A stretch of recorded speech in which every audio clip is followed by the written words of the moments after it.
میرے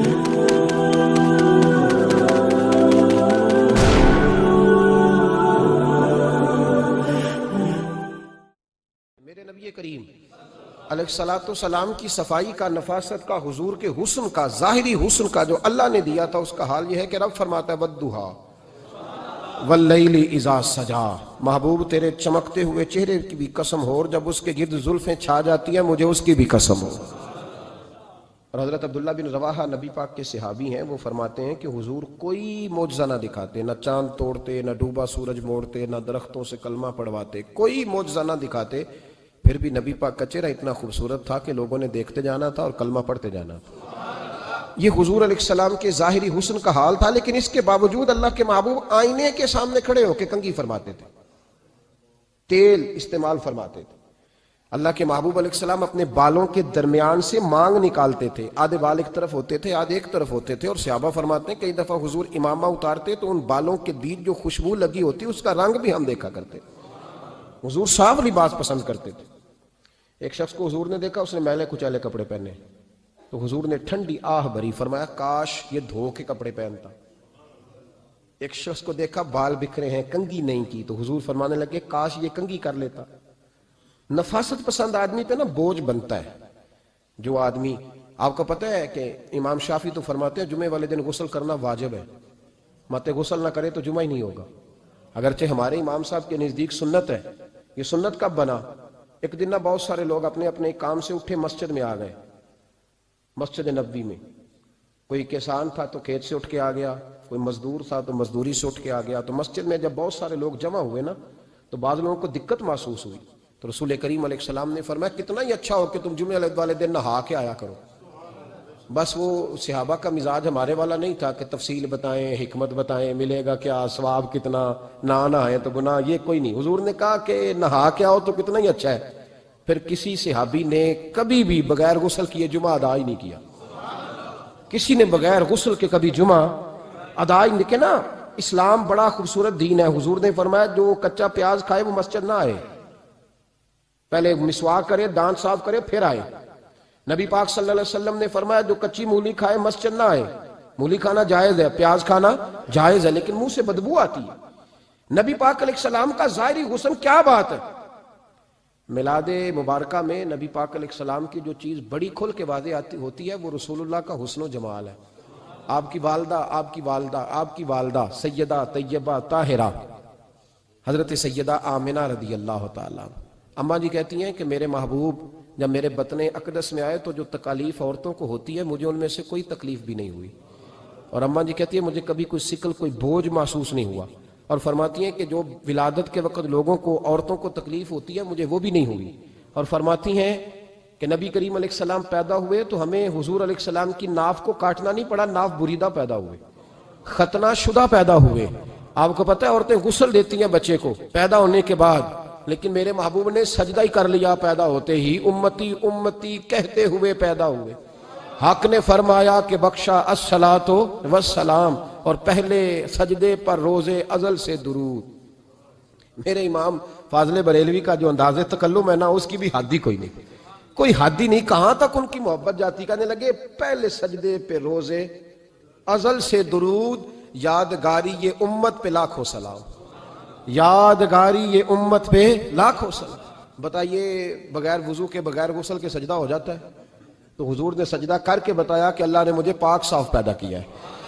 نبی پاک صلی اللہ علیہ وسلم کی والدہ نے جب یہ باتیں ارشاد فرمائیں تو لوگوں نے پوچھا ان سے کہ اماں جی پھر آپ ایک جملے میں بتائیں کہ ماجرا سارا کیا تھا، آخر ایک ولادت تو ہوئی نا، آپ کے وجود اطہر سے ایک بچہ تو نکلا، تو یہ کیا تھا؟ تو سیدہ آمنہ فرمانے لگی خارج منی نور، بس میرے وجود سے ایک نور نکلا ہے، بس میرے وجود سے ایک، اور روشنی آتی جاتی ہے تو کسی کو تکلیف نہیں دیتی، ایک نور نکلا۔ میرے رسول کریم علیہ السلام کو ظاہری حسن بھی کمال دیا، اور پھر حضور کی نفاست پسندی، صفائی پسندی۔ نبی پاک جب بات کرتے تھے نا تو حضور کے دانتوں سے نور نکلتا تھا، اس کے باوجود حضور ہر وضو کے لیے مسواک کرتے۔ میں نے ہر نماز کے لیے نہیں کہا، میں اپنے لفظوں کا ذمہ دار ہوں۔ کس کے لیے بولے آپ حضرات؟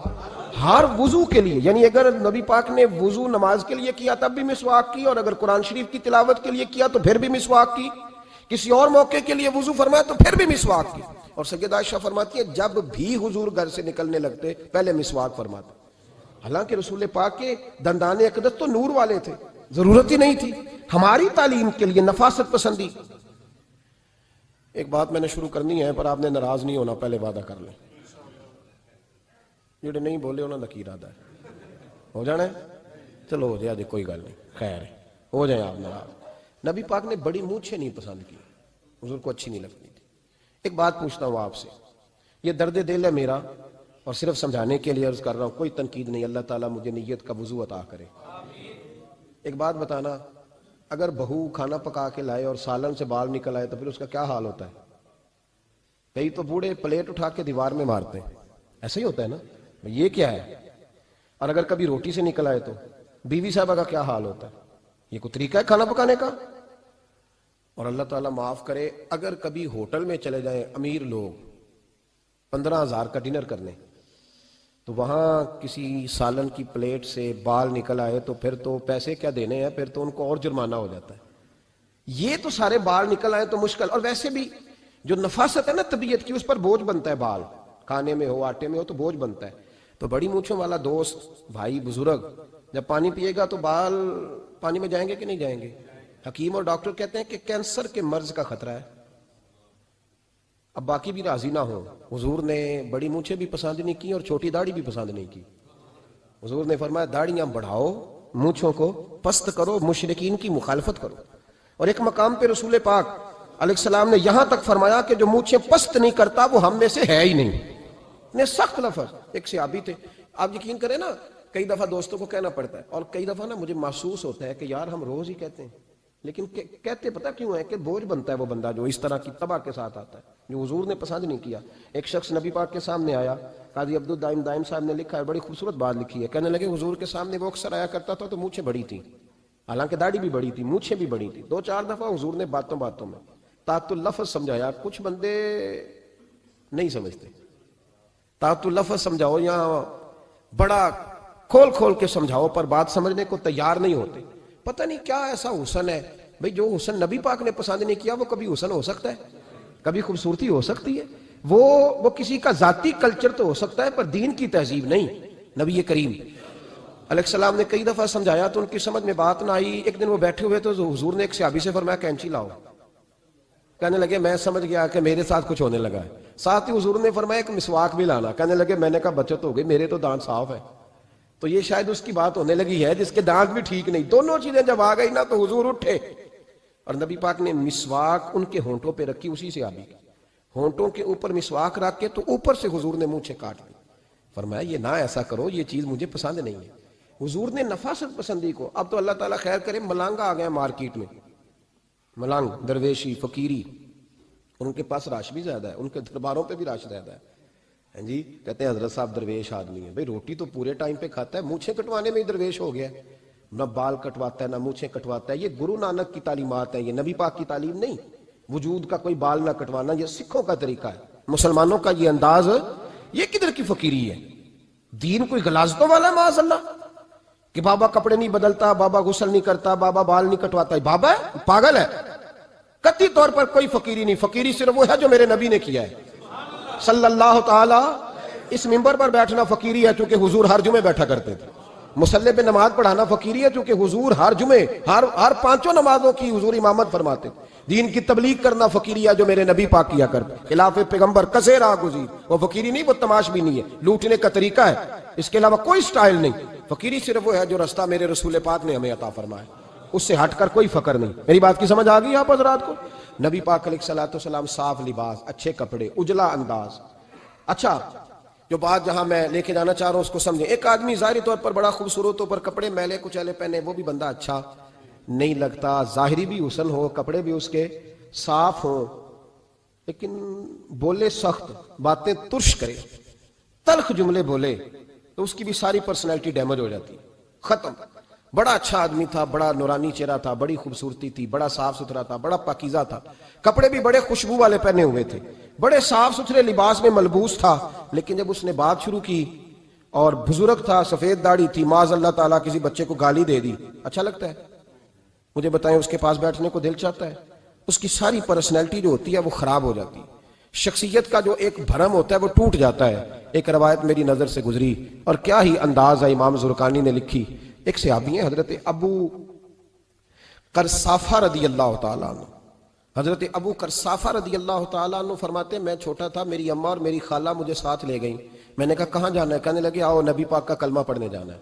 پڑھیے درود شریف صلی اللہ ہو, سارے پڑھیے, پھر پڑھیے ایک دفعہ صلی اللہ تعالیٰ علیہ. حضور کا ذکر ہو تو فوراً درود پڑھنا چاہیے. نبی کریم علیہ السلام کی بارگاہ میں نا میری خالہ اور میری اماں دونوں مجھے ساتھ لے گئیں کلمہ پڑھنے. کہتے ہیں جب ہم حضور کی بارگاہ میں پہنچے, کلمہ پڑھا, واپس آئے تو میری اماں اور میری خالہ آپس میں بات کرنے لگیں. میری خالہ کہنے لگی تو نے دیکھا ہے ان کا بولنا کتنا مزیدار تھا. میری خالہ کہنے لگی تو نے تو وہ دیکھا لیکن وہ جو غلام آیا تھا اس کے ساتھ ان کا رویہ کتنا پیارا تھا. تو نے دیکھا جب وہ کھانا کھا رہے تھے تو پہلا خیال انہوں نے ہمارا کیا. بار بار وہ ان کا ذکر کرتی, کہتے آپس میں حضور کی شانیں بیان کرتی, میری اماں بھی میری خالہ بھی.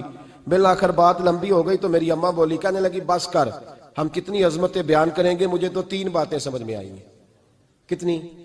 3 باتیں مجھے سمجھ میں آئی ہیں. کہا وہ کیا؟ تو کہنے لگی ما رأینا مثل ھذا الرجل احسن وجھا ولا القى ثوبا ولا البنا کلاما. کہنے لگی مجھے تو 3 باتیں سمجھ میں آئی ہیں کہ نہ اتنا خوبصورت چہرے والا کوئی شخص دیکھا ہے, اور نہ اتنے صاف کپڑوں والا کو دیکھا ہے, اور نہ ہی اتنی میٹھی بولی بولنے والا کوئی دیکھا ہے. تینوں باتوں کی کمال ہے. ظاہری حسن بھی کمال, کپڑوں کی صفائی بھی کمال, اور رسول پاک کا بولنا بھی کمال, لب و لہجے میں مٹھاس بھی خوبصورتی والی. یہ اصل حسن ہے کہ ظاہراً بھی انسان بڑا منزہ ہو, باطناً بھی بڑا صاف ستھرا ہو. میرے رسول پاک علیہ السلام کا طریقہ مبارکہ پتہ کیا تھا؟ حضور صلی اللہ تعالیٰ علیہ وآلہ وسلم جب مسجد میں نماز پڑھ لیتے تو حضرت جعفر رضی اللہ تعالیٰ عنہ فرماتے, بخاری کی حدیث ہے, فرماتے ہیں میں مدینہ شریف میں آیا تو حضور نماز پڑھ لیتے تو صحابہ نبی پاک کے پاس آتے اور حضور کا دست مبارک پکڑ کے پہلے چومتے پھر چہروں پہ ملتے. پہلے چومتے پھر چہروں پر. نبی پاک کے صحابہ حضور کے قدم بھی چوما کرتے, قدموں میں جھکا کرتے تھے. یہ تو بھائی اس وقت پتہ چلتا ہے جب کسی سے پیار ہو جاتا ہے, جب کسی بندے سے. میں اکثر مثال دیا کرتا ہوں اکثر کہ کسی کا بچہ پیشاب کرے تو کہہ آتی ہے, الٹی آتی ہے, لیکن اپنا بچہ بالوں میں بھی کر دیتا ہے. پھر کوئی کہہ نہیں آتی چونکہ اپنا ہے نا, پیار ہو گیا نا. اب وہ کیفیت جب کسی سے محبت ہو جاتی ہے نا تو کچھ چیزیں صرف سمجھنے کی نہیں, کچھ چیزیں ایسی ہوتی ہیں جو محسوس کرنے والی ہوتی. اس نے کہا تھا عشق ایک ڈھونگ ہے, میں نے کہا تجھے عشق ہو خدا کرے, پھر کوئی تجھے اس سے جدا کرے, تو اسے تسبیحوں پہ پڑھا کرے, تو اسی کا نام جپا کرے, تو گلی گلی پھرا کرے, پھر میں کہوں کہ عشق ایک ڈھونگ ہے اور تو نہیں کہا کرے. پھر میں کہوں کہ عشق ایک ڈھونگ ہے اور تو. اس نے کہا تھا عشق ایک ڈھونگ ہے, تو میں نے کہا تجھے عشق ہو خدا کرے. بھائی یاد رکھو جب انسان کو محبت ہوتی ہے تو پھر اس کے انداز بدل جاتے ہیں, اس کے طور طریقے تبدیل ہو جاتے ہیں. وہ میں اکثر ایک بات کہا کرتا ہوں, میں کہتا ہوں بچہ باہر سے برگر کھا کے آ جاتا ہے رات کو, اماں کہتی بیٹے روٹی کھا لو, کہنا تو گوبھی پکائی میں نہیں کھانی, حالانکہ برگر کھا آیا ہے, دور سے کھا آیا ہے. تو اماں اس کو کہتی ہے پھر میں سویاں نہ بنا دوں تھوڑی سی اپنے بیٹے کو, فٹافٹ چاول نہ تجھے ابال دوں, ساتھ میں باریک دال بنا دیتی. کہتا نہیں میری مرضی کا پکاتے نہیں, میں نے نہیں کھانا. ایسے اب ابا جو ہے نا, ابا وہ اماں کو سمجھا رہا, کہتا چھڈ پر بھوک لگے گی تو آپ ہی کھا لے گا, تھوڑا ایڈی ٹینشن لے, ایویں پہ تینوں ستاندا ہے. اماں کیا کہتی ہے؟ کہتی نہیں مجھے نیند نہیں آ رہی, کھائے گا تو سکون آئے گا. اب اس کو آپ لاکھوں دلیلیں دیں کہ سیاںا بیان ہے, بچہ نہیں ہے, 22 سال کا ہے, 24 سال کا, چھوڑ تو کیا کر رہی ہے. لیکن اماں کو کوئی سمجھا سکتا؟ کیوں نہیں سمجھا سکتا کہ اسے اپنے بیٹے سے پیار بڑھائے. وہ کیا کرے, وہ مجبور ہے, اس کے دل کی کیفیت اس طرح کی ہے کہ کوئی دنیا کی طاقت اسے سمجھا سکتی, سوال ہی نہیں پیدا ہوتا کوئی اسے سمجھا سکے. یہ ممکن کیسے ہو, کیسے سکتا ہے؟ یہ محبت ہے. میرے رسول پاک علیہ السلام کے صحابی حضرت جعفر فرماتے ہیں میں حضور کی بارگاہ میں آیا تو صحابہ کیا کرتے, نبی پاک کا دست مبارک پکڑتے, پہلے چومتے پھر چہرے پہ ملتے. بخاری ہے. فرماتے میں نے کہا یہ کیا کر رہے ہیں؟ پھر اچانک میرا بھی دل کیا ذرا کر کے تو دیکھو, کچھ چیزیں چکھنے پہ پتہ لگتا ہے کتنی مزیدار ہے. کہتے میں بھی قریب گیا, حضور کے دست مبارک میں نے ہاتھ ڈالا. فرماتے ہاتھ پکڑا ہی تھا کہ نبی پاک کا ہاتھ برف سے بھی زیادہ ٹھنڈا. فرماتے ہیں پھر میں نے پکڑ کے چہرے پہ ملا تو کستوری سے زیادہ خوشبو آ رہی تھی دست مبارک. فرماتے ہیں اب میرا چھوڑنے کو دل ہی نہیں کر رہا تھا, اب میری طبیعت نہیں مان رہی تھی. میرے نبی کریم علیہ السلام اللہ کی دلیل ہیں, ہر پاکیزگی, ہر حسن, ہر کیف اللہ نے اپنے رسول کو عطا فرمایا. دنیا کی جتنی غلاظتیں تھیں جب کوئی حضور کے قریب جاتا تھا تو ساری غلاظتیں دور ہو جاتی. کما ارسلنا فیکم رسولا منکم یتلو علیکم آیاتنا ویزکیکم. اللہ فرماتے ہیں میرے محبوب تم پر میری آیتیں پڑھیں گے اور تمہیں پاک فرما دیں گے, تمہاری ساری ناپاکیاں نبی پاک دور کر دے, ہر غلاظت تم سے دور ہٹ جائے. ایک صحابی ہیں حضرت شیبہ بن عثمان رضی اللہ تعالی عنہ, وہ کہتے ہیں میرے والد کو اور میرے چچا کو مسلمانوں نے احد میں قتل کر دیا. میرے دل میں بڑا غصہ تھا, بڑا جلال تھا کہ کبھی مجھے موقع ملے تو میں بدلہ لوں گا. کہتے ہیں فتح مکہ کے بعد نبی پاک علیہ السلام حوازن کی جنگ کے لیے نکلے, مجھے پتا چلا حضور جا رہے ہیں تو میرے اندر شعلے بھڑک رہے تھے انتقام کے. روز میں منصوبہ بندی کرتا, پلاننگ کرتا کہ کسی طریقے سے میں ان تک پہنچوں گا اور بدلہ لوں گا. کہتے ہیں نبی کریم علیہ السلام نہ حوازن کے لیے پہنچ چکے تھے. فرماتے ہیں میں بھی جنگ میں جا کے شریک ہو گیا اور میں نے طریقہ اس طرح کا اختیار کیا کہ کسی طریقے میں حضور تک پہنچ جاؤں. سمجھ آ رہی ہے میری بات کی؟ نبی کریم علیہ السلام تک کسی طریقے پہنچ جاؤں. فرماتے ہیں لڑتے لڑتے, لڑائی کے دو طریقے ہوتے تھے. کبھی تو ایسے ہوتا تھا کہ ایک دو آدمی مل کے آپس میں لڑتے تھے, پھر گمسان کا رن پڑتا تھا, گھمبیر ہو جاتی تھی جنگ, سمجھ نہیں آتی تھی تیر کہاں سے آیا, نیزہ کہاں سے آیا. فرماتے جب گمسان کا رن پڑا نا, مجھے موقع مل گیا, میں حضور کے قریب پہنچ گیا. حضرت شیبہ بن عثمان رضی اللہ تعالیٰ عنہ کہتے جب میں پہنچ گیا تو میں نے نا دیکھا کہ اب حضور کے قریب لوگ نہیں ہیں. فرماتے میں نے نا فوراً تلوار اٹھائی, تلوار اٹھا کے میں حضور کو معاذ اللہ شہید کرنے ہی لگا تھا کہ ایک نور چمکا حضور کے سامنے. پڑھیے درود صلی اللہ علیہ وسلم. کہتے ایک نور چمکا, اتنی تیزی تھی اس نور میں کہ میری آنکھیں بند ہو گئی, میرے ہاتھ سے تلوار گر گئی, آنکھیں چندھا گئی میری. فرماتے تلوار میرے ہاتھ سے چھوٹ گئی. اب جب وہ روشنی مدھم ہوئی نا تو میں نے دیکھا نبی پاک سامنے کھڑے مسکرا رہے ہیں. میں نے کر دیا, آپ نے سن لی, ذرا دیکھو تو صحیح, جو تلوار لہرائے اسے دیکھ کے بھی کبھی کو مسکرایا ہے, جس نے تلوار ہی لہرا دی, جو شہید کرنے ہی لگا تھا, پہنچ گیا تھا. لیکن یہ اخلاق میرے رسول پاک کا ہے صلی اللہ اعلیٰ حضرت فاضل بریلوی کا ایک شعر میں نے پڑھا. کئی کچھ چیزیں ایسی ہوتی ہیں جو بس نا وہ آتی تو سامنے ہیں لیکن وہ اتنا لطف دے جاتی ہیں کہ ٹھنڈا ہو جاتا ہے مزاج. رات کو میں شعر پڑھ رہا تھا اعلیٰ حضرت کا فاضل بریلوی رحمت, اور میں نے شعر پڑھا تو مجھے اچھا لگا سنانا. ایک دوست کو میں نے فون کیا, میں نے کہا یار ذرا شعر تو سن لے, یہ پہلی دفعہ نظر سے گزرا ہے, ابھی سیدھا سادہ لیکن روح تک اتر گیا. اعلیٰ حضرت فرمانے لگے نبی پاک کے بارے میں, فرمانے لگے سیدھی سیدھی روش پر کروڑوں درود, سیدھی سیدھی روش پر, بالکل سیدھی ہے حضور کی باتیں, کسی پیچیدگی کی ضرورت نہیں. کہنے لگے سیدھی سیدھی روش پر کروڑوں درود, سادی سادی طبیعت پہ لاکھوں سلام, سادی سادی طبیعت پہ سیدھی سیدھی روش پر کروڑوں درود اور سادی سادی طبیعت پہ لاکھوں سلام. میرے نبی کریم صلی اللہ علیہ وسلم مجھے دیکھ کے مسکرائے اور فرمایا جب حضور مسکرائے نا تو میں نبی کریم علیہ السلام کو دیکھ کے حیران ہوا کہ میں نے تلوار تانی تھی اور حضور نے مسکرانا شروع کیا.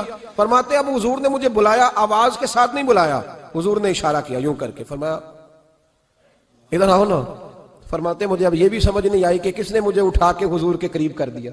فرماتے میں نبی کریم کے قریب گیا تو حضور نے میرے دل پر 3 تھپکیاں دی. ایک تھپڑ ہوتا ہے, ایک تھپکی ہوتی ہے, پتہ ہے نا فرق کا. ایک تھپڑ کو مارے تو جلال آتا ہے اور تھپکی دے تو پیار آتا ہے. کہتے ہیں حضور نے 3 تھپکیاں دی اور دی بھی میرے دل پر, 1 پھر 2 پھر 3. کہتے ہیں پہلی تھپکی دی تو میرے اندر سے کفر نکل گیا, دوسری تھپکی دی تو میرے اندر ایمان داخل ہو گیا, اور تیسری تھپکی جب نبی پاک علیہ السلام نے دی تو مجھے ہر چیز سے بڑھ کر رسول اللہ سے پیار ہو گیا, محبت ہو گئی نبی کریم سے. آپ فرماتے ہیں اب حضور نے نا فوراً میرے ہاتھ میں تلوار تھمائی. فرمایا پہلے تو ہمارے خلاف لڑ رہا تھا, تلوار پکڑ, اب ہماری طرف سے لڑ, تلوار پکڑ اور لڑ. آپ فرماتے ہیں میں اتنا لڑا کہ جو حضور کا دشمن سامنے آتا میں گلا کاٹ دیتا, جو آتا میں اس کے ٹکڑے کر دیتا. فرماتے ہیں پہلے میں باپ کا بدلہ لینے آیا تھا اور اب میرا یہ حال ہے کہ اگر میرا باپ بھی سامنے آئے گا تو میں اس کا بھی گلا کاٹ دوں گا, لیکن حضور کے قریب کسی کو جانے نہیں دوں گا. حضرت شیبہ بن عثمان کہتے ہیں جنگ ختم ہو گئی, حضور خیمے میں گئے, میں بھی گیا. اب نبی پاک لوگوں سے باتیں کر رہے ہیں, حضور لوگوں سے باتیں کر رہے ہیں. میں ایک کونے میں بیٹھا سوچ رہا ہوں کہ میں تو بدلہ لینے آیا تھا, یہ میرے ساتھ ہوا کیا. حضور لوگوں سے باتیں کرتے جا رہے ہیں, میں سوچتا جا رہا ہوں کہ میں تو انتقام لینے آیا, یہ کیا معاملہ ہوا. کہتے ہیں محبوب نے اچانک میری طرف نظر اٹھائی اور فرمانے لگے شیبہ ایک ارادہ تو نے کیا تھا جو غلط تھا, اور ایک ارادہ میرے رب نے کیا ہے اور تیرے اوپر فضل فرما دیا ہے. فرماتے ہیں حضور نے اب مجھ سے فرمایا کوئی خواہش ہو تو بتاؤ، مانگ لو کچھ مانگنا ہے تو۔ میں نے عرض کی یا رسول اللہ میری بخشش کی دعا کر دیں، بڑا میرا خوفناک ماضی ہے، میں اسلام کا بڑا دشمن رہا ہوں، حضور دعا کر دیں، یاد ماضی عذاب ہے یا رب، چھین لے مجھ سے حافظہ میرا، یا رسول اللہ بڑے گناہ ہیں میرے، دعا کر دیں۔ کہتے میں نے دعا کے لیے کہا اور حضور پھر دوسرے لوگوں سے باتیں کرنے لگ گئے، کبھی اس سے کبھی اس سے کبھی اس سے۔ میں سوچنے لگا کہ میری بات کا کوئی جواب ہی نہیں آیا۔ جب تو 3 بار میں نے سوچا تو میرے کریم نے پھر توجہ میری جانب کی اور فرمایا تو نے بخشش کی دعا کا کہا تھا، میں نے سن لیا ہے، رب کریم نے تیری بخشش فرما دی ہے، اللہ نے تجھے بخش دیا ہے، تیری خطائیں رب کریم نے معاف کر دی۔ نبی پاک کے دست مبارک کی برکت، رسول پاک۔ ایک صحابی تھے حضرت فرقد ان کا نام تھا رضی اللہ تعالی۔ پہلے نا میں جب گفتگو کیا کرتا تھا نا تو میں صحابہ کا نام نہیں لیتا تھا، میں کہتا تھا ایک صحابی فرماتے ہیں، چونکہ صحابہ کے نام مشکل تھے، لوگوں کو یاد نہیں رہتے۔ ایک دن میرے دل میں خیال آیا کہ نام لیں گے نہیں تو انہیں آئیں گے کیسے، چلو خود کسی کو یاد ہو جائے گا، تو مجھے اچھا لگا۔ پچھلی دفعہ میں نے حضرت ساسا بن ناجیہ کا نام لیا تو مجھ سے میرے دوستوں نے کہا ذرا لکھ کے دیں کیا نام تھا۔ مجھے خوشی ہوئی کہ یار اگر یہ لفظ کہے جائیں گے تو لوگوں کو دلچسپی ہوگی۔ حضرت فرقد ایک صحابی تھے، اور یہ وہ صحابیاں جنہوں نے حضرت عمر کے زمانے میں موصل کا علاقہ فتح کیا تھا، بڑے دلیر تھے، ان کی 4 بیویاں تھیں۔ وہ کہتے ہیں جب بھی یہ گھر میں آتے تو خوشبو اتنی اعلیٰ لگا کے آتے کہ ہم حیران ہو جاتی۔ عورتیں زیادہ تیاری کرتی ہیں نا مردوں سے کہ نہیں؟ کہ آج کل مرد زیادہ کرتے ہیں؟ چلو میں انداز چھوڑو، میں اپنی اصلاح کرنا، تسی دوواں گلاں تے انجن کیتا ہے، اب پتہ نہیں سچ کیا ہے، کون زیادہ تیاری کرتا ہے؟ چلو بیٹھے جو مرد نے، ویسے میرے پاس جو اخباری تراشے ہیں ان میں یہ لکھا ہے کہ آج کل مردوں کے میک اپ پہ زیادہ خرچ آنے لگا ہے، یہ تحقیقی رپورٹ ہے۔ اور پاکستان میں سب سے زیادہ جو اخراجات ہیں وہ میک اپ کے سامان کے ہیں۔ پہلے لڑکیاں بیوٹی پارلر جاتی تھی، اب لڑکے بھی جاتے ہیں۔ پہلے صرف دلہن جاتی تھی، اب سارا خاندان جاتا ہے۔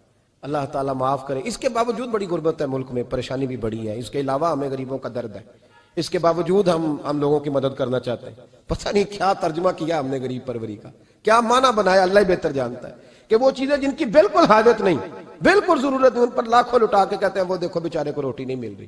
تو بھائی آپ مہربانی کرتے خالی کنگھی کر لیتے، باقی پیسے غریب کو دے دیتے۔ لیکن چلے معیار ہے نا ہمارا، اپنا معیار ہے، اس پر میں جاتا نہیں، بات نہیں کرتا۔ نبی کریم علیہ الصلوۃ والسلام کہ صحابی ان کی ازواج کہتی ہیں کہ اب عورتیں زیادہ تیاری کیا کرتی تھیں، لیکن وہ جب گھر آتے نا تو اتنی خوشبو لگاتے، کہتی ہم چاروں مل کے کوشش کرنے لگی، ڈھونڈنے لگی کہ وہ خوشبو کا پتہ کریں جو یہ لگاتا ہے۔ ہم نے بازار سارے تلاش کر لی، عرب کے اندر آج بھی خوشبو کا بڑا شوق ہے اور بڑی مہنگی خوشبو ملتی ہے، کبھی آپ بازار جائیں، کہتی ساری خوشبوئیں لگا لی، تھک گئیں۔ ایک دن چاروں سوتنے مل کے بیٹھی، کہنے لگی ہم نہیں اس کا مقابلہ کر سکتے، آج پوچھ لے کہاں سے خوشبو لگاتا ہے، پوچھ ہی لیتے ہیں، چلو بات ہی ختم ہو جائے، پوچھ لیں۔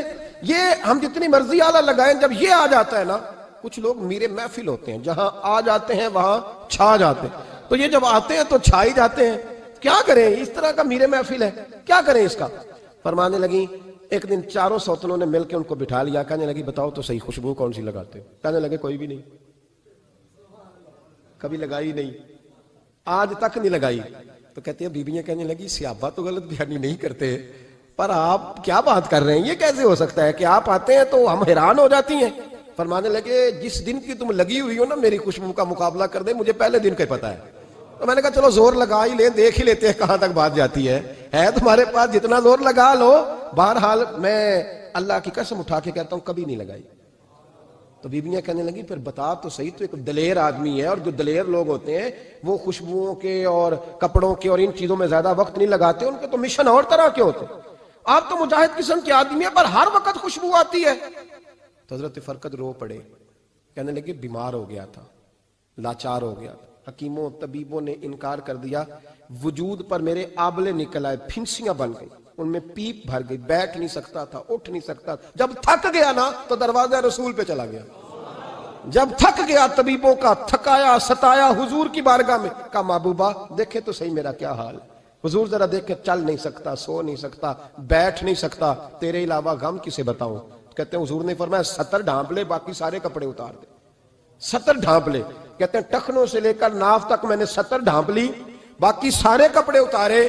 حضور کیا کریں گے؟ فرماتے ہیں نبی پاک نے دست مبارک اٹھایا, برف سے ٹھنڈا, کستوری سے زیادہ مہکنے والا. فرماتے ہیں پورے وجود پر میرے حضور نے دست مبارک ایک دفعہ لگا دیا, اب جدھر جدھر سے گزرتا ہوں ساری دنیا خوشبو سے بھر جاتی ہے.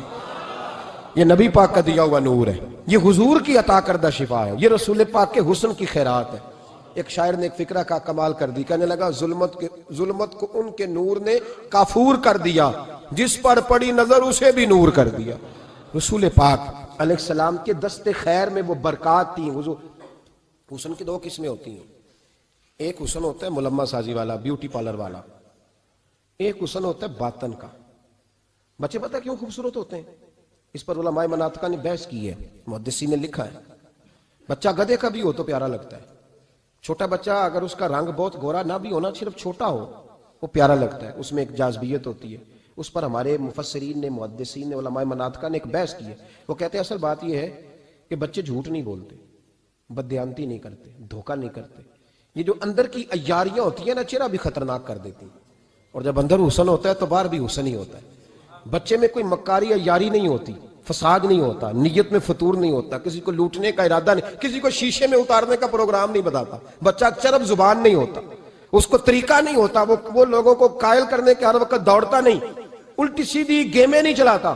کیونکہ اندر حسن ہوتا ہے تو وہ حسن اس کے چہرے پر معصومیت بن کے آتا ہے. سمجھ آ رہی ہے میری بات کی؟ اس کی دلیل میرے رسول پاک علیہ السلام نے بخاری میں فرمایا اللہ کا ولی وہ ہے جس کا چہرہ دیکھو تو اللہ یاد آ جائے. اب یہاں یہ نہیں فرمایا گورا چٹا ہو, خوبصورت ہو, بس اس کے چہرے میں معصومیت ہوتی ہے, وہ سچا ہوتا ہے, وہ کھرا ہوتا ہے, اس کا حسن چہرے پہ آتا ہے. میرے رسول کریم علیہ السلام کا جو حسن تھا نا, وہ اندر کی صداقت کی روشنی تھی, وہ اندر کے کیف کا نور تھا جو حضور کے چہرے پر عیاں ہوتا تھا. اس لیے نبی پاک کا چہرہ جو تھا وہ آنکھیں چدھیاتا نہیں تھا, بلکہ آنکھوں کو اچھا لگتا تھا. شاہ عبد الرحیم صاحب محدث دہلوی شاہ ولی اللہ صاحب کے والد ہیں, اور ہمارے بر صغیر پاک و ہند میں جتنے بھی مسالک ہیں یہ سارے شاہ ولی اللہ صاحب کے شاگرد بنتے ہیں. وہ کہتے ہیں میرے ابا جی نے خواب دیکھا اور خواب میں انہیں رسول اللہ کا دیدار نصیب ہوا. تو نبی کریم علیہ السلام کی بارگاہ میں شاہ ولی اللہ صاحب کے ابا جی کہنے لگے حضور ایک بات بڑی اڑ گئی ہے میرے دل میں, بڑی, تو کتابوں سے جواب نہیں ملا, آج رب کریم نے موقع دیا ہے اس سوال کا جواب. تو کہ عبد الرحیم پوچھو کہ یا رسول اللہ حضرت یوسف کا حسن دیکھ کے لوگوں نے انگلیاں کاٹ لی, پر آپ کو تکنے والے تکتے ہی رہے, کوئی بھی ہوش نہیں ہوا, کسی نے انگلی نہیں کاٹی. تو کہتے ہیں محبوب نے فرمایا عبد الرحیم رب کریم نے اپنی غیرت کے ساتھ میرے حسن پر 70,000 پردے ڈالے. یہی بہتر ہے کہ پردوں میں وہ پردہ پوش رہے, وہ اگر پردے اٹھا دے تو کسے ہوش رہے. فرمایا 70,000 پردوں میں چھپا ہوا حسن ہے, ورنہ کسی کی طاقت تھی, کوئی بات کر سکتا, جرت تھی کسی شخص کی. میرے حبیب پاک سید عالم حضرت عبداللہ ابن سلام رضی اللہ تعالیٰ عنہ اہل یہود کے بڑے عالم تھے. فرماتے ہیں میں تورات زبور انجیل کا جاننے والا تھا. جس دن حضور مدینہ طیبہ ایک قصوہ نامی اونٹنی پر بیٹھے تھے, میں حضور سے مناظرہ کرنے, بحث کرنے آیا. میرے ساتھ میرے شاگرد تھے, ارادہ تھا بحث کروں گا, نبی پاک کو بڑے معاذ اللہ کڑوے کڑوے سوال کروں گا.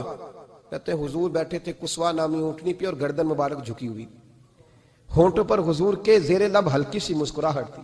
نبی پاک تھوڑا بولتے تھے پر جتنا بولتے تھے وہ دلوں میں اترتا جاتا تھا. فرماتے ہیں میں جب گیا نا, میرے شاگرد ساتھ تھے, مناظرہ کرنے گیا, مناظرہ شاگرد ساتھ تھے. فرماتے ہیں میں بڑے سوالات تیار کر کے گیا, پر حضور گھوڑے پہ بیٹھے تھے. 2 باتیں میں نے سنی. حضور نے فرمایا رشتہ داروں سے اچھا سلوک کرو, اپنے غلاموں کا خیال کرو. کہتے ہیں وہ شاگرد مجھے دھکے دینے لگے, کہنے لگے چل استاد جی آگے ہو, کرو سوال, چلو نا آگے, بڑھو نا آگے. یہ کئی دفعہ نعرے لگانے والے بھی مروا دیتے ہیں نا, چلو نا چلو آگے, چلو بڑھو آگے, کرو بات, آؤ نا. کہتے ہیں میں ذرا آگے بڑھا, دھکا دیا انہوں نے. فرماتے ہیں میں آگے بڑھا اور میں نے قریب محبوب کے قریب جا کے کہا حضور مجھے کلمہ پڑھا دے, میں مسلمان ہونے آیا. یعنی عام آدمی تو قائل ہو جاتا ہے, عالم اور تورات زبور انجیل کا جاننے والا, حضور کلمہ پڑھائیں. کہتے ہیں میں واپس آیا نا کلمہ پڑھ کے, تو شاگرد کہنے لگے استاد جی آپ تو مناظرہ کرنے آئے تھے, یہ کیا ہوا؟ تو یہ لفظ ہے حضرت عبداللہ ابن سلام کے. فرمانے لگے تم نے نبی پاک کا چہرہ نہیں دیکھا, ان کی آنکھوں کی روشنی نہیں دیکھی, تم نے چہرے کی معصومیت نہیں دیکھی, لب و لہجے کا وقار نہیں دیکھا. کتنے دنوں کے تھکے ماندے آج وہ مدینے پہنچے, پر ان کے لب و لہجے میں کوئی اکتاہٹ, کوئی تھکاوٹ, کوئی لفظوں میں جھول تم نے دیکھا ہے؟ فرمانے لگے جس کا اس طرح کا چہرہ ہوتا ہے وہ جھوٹا نہیں سچا ہوا کرتا ہے. میرے نبی پاک علیہ السلام کے غلام حضرت طارق بن عبداللہ رضی اللہ تعالیٰ عنہ فرماتے ہیں کلمہ پڑھنے سے پہلے ایک دفعہ ہمارا سارا قبیلہ تجارت کے لیے نکلا تھا، اور اس وقت منظر یہ ہوتا تھا کہ ہم اپنی عورتوں کو بھی ساتھ لے جاتے تھے. 6 مہینے سفر کرنا ہوتا تھا، اونٹ گھوڑے ہم بیچا کرتے تھے، عورتیں بھی ساتھ رہتی، کھاتے بھی پکاتے بھی. کہتے ایک سفر سے ہم واپس آ رہے تھے تو مدینے کے باہر صحرا میں ہم نے پڑاؤ کیا، اکیلے رسول پاک صلی اللہ، پھر ایک دفعہ پڑھیے گا، ایک دفعہ پھر کہیے گا صلی اللہ تعالی علیہ وسلم. کہتے ہیں نبی پاک تنے تنہا اکیلے. حضور نہ سیر کرتے کرتے کرتے کرتے ہمارے قافلے کے پاس سے گزرے، خیمے لگے تھے، پڑاؤ کیا، محبوب تشریف لے آئے. کہتے ہیں حضور سید عالم صلی اللہ تعالی وسلم تشریف لائے. کوئی قبیلے میں سے قافلے میں سے حضور کو جانتا نہیں تھا. ایک سرخ رنگ کا اونٹ تھا ہمارے سردار کا جو بکنے سے رہ گیا تھا، بڑا خوبصورت. کہتے ہیں نبی پاک کو پسند آ گیا. حضور پوچھنے لگے تم کون ہو؟ کہا جی مسافر ہے. کہاں سے آئے ہو؟ فلاں جگہ سے آئے ہیں. کس لیے آئے ہو؟ ہم تجارت کی غرض سے نکلے. اونٹ بیچو گے؟ بیچنا ہے. کتنے کا؟ سودا طے ہوا. اس نے کہا اتنے لینے، حضور نے کہا اتنے دینے ہیں. بات طے ہو گئی. کہتے ہیں لگام حضور نے پکڑی اور فرمانے لگے وہ سامنے میرا شہر ہے جس کا نام مدینہ، وہ میرا شہر ہے. میں ابھی مدینے جاتا ہوں، اپنے غلام کو بھیجتا ہوں اور تمہیں آ کے نہ قیمت دے جاتا ہے. محبوب گھوڑے کی لگام تھا، اونٹ کی لگام تھا میں، نکیل تھا میں، اونٹ تھا سرخ رنگ کا. حضور لے کے جب نکلے نا، تھوڑا سا چند قدم آگے گئے تو ان میں سے ایک شخص بولا، کہنے لگا سردار اب سیانے لوگ ہیں، سمجھدار ہیں. اس شخص کا نام پوچھا آپ نے؟ قبیلہ پوچھا ہے؟ ایڈریس کا پتہ ہے؟ پتہ ہے کہاں رہتا ہے؟ اتنا قیمتی اونٹ دے دیا. سردار بھی کہنے لگا، سارے کہنے لگے یار ان کی باتوں میں اتنی لذت تھی، ان کے گفتار و رفتار اتنی باوقار تھی، مزیدار تھی کہ ہوش ہی کوئی نہیں رہا. بھئی ہم پرانے تاجر ہیں، کبھی اس طرح کا سودا کیا ہی نہیں جس طرح کا آج ہو گیا. اوہو واقعی کچھ نہیں یاد رہا، کوئی سمجھ نہیں آئی. وہ ابھی نظر آ رہے ایک آدمی، دوڑ کے جاؤ، دوڑ کے اور جا کر کے نا ان سے کہو، بڑی جائز بات ہے، وہ ناراض بھی نہیں ہوں گے. ان سے ایک شخص کہو کہ بھئی اونٹ دے جاؤ، پیسے لے آنا اور اپنا مال لے جانا، دوڑ کے جاؤ. ایک شخص دوڑنے لگا تو سردار کی بیوی خیمے کے اندر تھی، پردے کے پیچھے سے بولی، کہنے لگی خبردار کوئی پیچھے نہ جائے، اگر پیسے مل گئے تو ٹھیک ہے، نہ ملے تو میں دے دوں گی، کوئی پیچھے نہ، کوئی نہ جائے پیچھے. سردار کہنے لگا تو جانتی ہے؟ کہنے لگی نہیں. کہا گارنٹی کیوں دے رہی ہے؟ تو کہنے لگی تم نے ان کا چہرہ نہیں دیکھا؟ تم تو سودے کر رہے تھے، میں پردے کے پیچھے سے دیکھ رہی تھی. پیر مہر علی شاہ صاحب کو کسی نے کہا تھا نبی پاک کا حلیہ بیان کریں، بتائیں حضور کے کان مبارک کیسے تھے، آنکھیں کیسی تھی، ناک مبارک کیسی تھی، بینی مبارک کیسی تھی. تو پیر مہر علی شاہ صاحب کہنے لگے کوئی مثل نہیں ڈھولن دی. کہنے لگے مجھ سے نہیں بیان ہوتا حضور کا حلیہ، کوئی مثل نہیں ڈھولن دی. تو چپ کر مہر علی، ایتھے جا نہیں بولن دی، میں بس کر، تو بیان کر سکتا ہے اتنی طاقت. اعلیٰ حضرت نے کہا لم یاتی نذیر کفی ناظرین مثلے تو نشد پیدا جانا. کہا حضور مثال تو تب آپ کی بنے گی نا کوئی آپ کی طرح کا پیدا تو ہوگا، تبھی مثال بنے گی، تو جب ہوا ہی نہیں تو مثال کیسے بنے گی؟ کہنے لگی کوئی نہ جائے، نہ پیسے آئے تو میں دے دوں گی. میں تو پردے کے پیچھے سے دیکھ رہی تھی، ان کے چہرے کا وقار دیکھا، ان کی آنکھوں کی روشنی دیکھی، ان کے لفظوں کا حسن دیکھا. تم 50 باتیں کرتے تھے، وہ ایک جواب دیتے تھے اور گنے چنے لفظ بولتے تھے. ان کی سادگی کا وقار دیکھا. جانے دو، نہ پیسے آئے تو میں دوں گی. کہتے ہیں حضور گئے، تھوڑی دیر کے بعد ایک کالے رنگ کا حبشی غلام آیا، پیسے بھی پکڑے اور اپنی چادر میں نا کھجورے باندھ کے تو پیچھے ڈالی ہوئی. وہ دیہاتی لوگ پیچھے نہیں ڈال لیتے، کھجورے ڈال کے پیچھے. کہتے ہیں وہ آئے اور ان کے آنے کا انداز بھی بڑا نرالا تھا. کہتے ہیں وہ جھومتے جھومتے اللہ کا ذکر کرتے، اللہ الصمد کرتے پہنچ گئے اور آگے کہنے لگے تم سے میرے نبی نے اونٹ خریدا ہے؟ تم سے؟ کہا ہم سے خریدا ہے. کہنے لگے یہ تمہارے پیسے؟ اور پھر چادر کھول کے صحرا پہ بچھا دی. کہنے لگے یہ تمہارے پیسے اور کھجورے کھاؤ، میرے نبی نے تحفہ بھیجا ہے، کھاؤ، حضور نے تحفہ بھیجا ہے. تو وہ سردار کی بیوی اوٹ ہٹا کے کہنے لگی وہ کالے رنگ کے حبشی غلام انہیں کھجوریں کھلا اور مجھے اس عزت والی ماں کا نام بتا جس کے گھر میں ایسا لال پیدا ہوا. انہیں کھجوریں کھلا اور مجھے اس عظمت والے باپ کا نام بتا جس کے گھر میں ایسا پھول کھلا ہے. وہ قبیلہ تو بتا تو صحیح، وہ کون تھے؟ 2 گھڑیاں رکے ہیں پر خوشبو ہی پھیل گئی ہے، رنگ ہی بدل گیا. تارک کوئی مثل نہ ڈھولن دی، تو چپ کر مہر علی، ایتھے جا نہیں بولن دی. حضرت طارق بن عبداللہ کہتے ہیں جناب بلال فرمانے لگے وہی تو اللہ کے آخری رسول ہیں، وہی تو خاتم المرسلین ہیں، وہی تو ہیں جنہیں اللہ نے ساری انسانیت کے لیے نمونہ عمل بنایا. کہتے ہیں ہم اونٹ بیچنے گئے تھے پر سارے کا سارا قبیلہ ہی مسلمان ہو گیا. نبی پاک کی حضور کے ظاہری حسن کے تذکرے ہماری اولادوں کو آنے چاہیے. ایک شعر مرحوم اعظم چشتی نے کہا تھا، کمال کر دی، کہنے لگے سمجھا نہیں ہنوز میرا عشق بے ثبات، تو کائنات حسن ہے یا حسن کائنات؟ میں آج تک سمجھ نہیں سکا، سمجھا نہیں ہنوز میرا عشق بے ثبات، تو کائنات حسن ہے یا حسن کائنات۔ بھائیو وہ سارے طریقے اپناؤ جو رسول پاک نے عطا فرمائے۔